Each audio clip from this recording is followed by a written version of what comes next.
From the farmers and ranchers of Farm Bureau, this is Farm Weekend.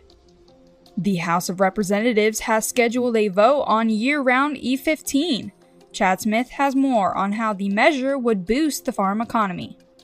After years of advocacy, the House of Representatives is scheduled to hold a vote to permanently authorize the year-round sale of E15 on Wednesday, May 13th. Brian Glenn, Director of Government Affairs at the American Farm Bureau Federation, says House Bill 1346 would make several long-awaited changes. This bill authorizes the sale of E15 year-round and makes reforms to small refinery exemptions to help ensure only true small oil refineries can receive relief from blending obligated volumes of renewable fuel under the renewable fuel standard. He said this fix is necessary because of outdated language in the Clean Air Act, which only allows for year-round sale of E10 ethanol, but science has proven that E15 is just as safe. Now, Congress must amend the Clean Air Act. The entire fuel and agriculture supply chain need Congress to permanently fix this outdated section of the Clean Air Act to instill certainty for both farmers and fuel providers. Learn more or voice your support for year-round E15 on the advocacy page at fb.org. Chad Smith, Washington.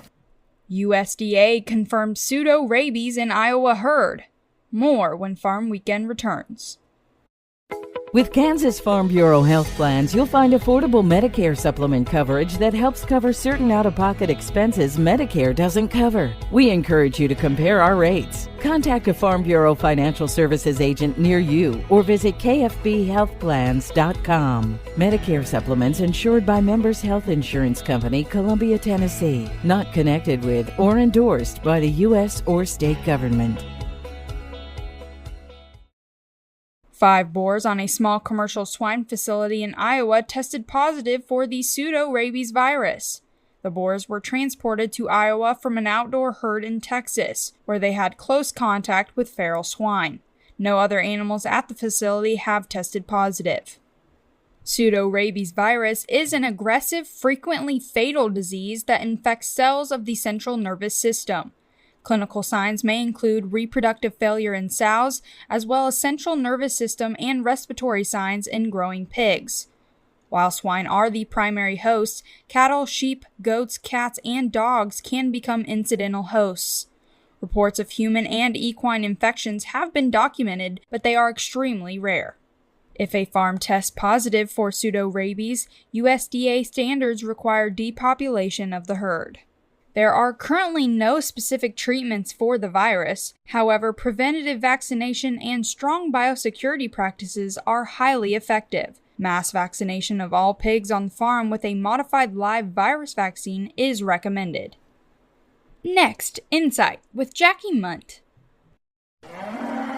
Hey farmers and ranchers, in the hustle of the day, don't forget to tend to your own well-being. Just like you check on your cattle and crops, take a moment to check in with yourself and your neighbors. Mental health is just as crucial as the health of your farm. So let's look out for each other. Reach out, lend an ear, and remember, it's okay to ask for help. This message brought to you by Kansas Farm Bureau and Kansas Farmers Union. Now, Insight with Jackie Munt. Planting season has begun. And around farm country, it feels a lot like opening day of a sports season. Months of preparation led to this moment. Equipment is repaired, seed has been selected, and weather forecasts have been studied like game film before kickoff. What makes this excitement remarkable is that many farmers are coming off losing seasons. Prices have been tough, weather unpredictable. Yet every spring, farmers climb back into their tractor and begin again. That's because farming is more than a profession. It's optimism in action. Recently, at the funeral of a local farmer, the officiant described his life as an investment, investing in his neighbors, young people, and the community. Farmers understand that lesson well. Every acre planted is an investment in the future. And maybe that's the real lesson of planting season. The seeds we plant today, whether in fields or people, will yield something better tomorrow. Join us next week for another edition of Farm Weekend from Kansas Farm Bureau, the voice of agriculture.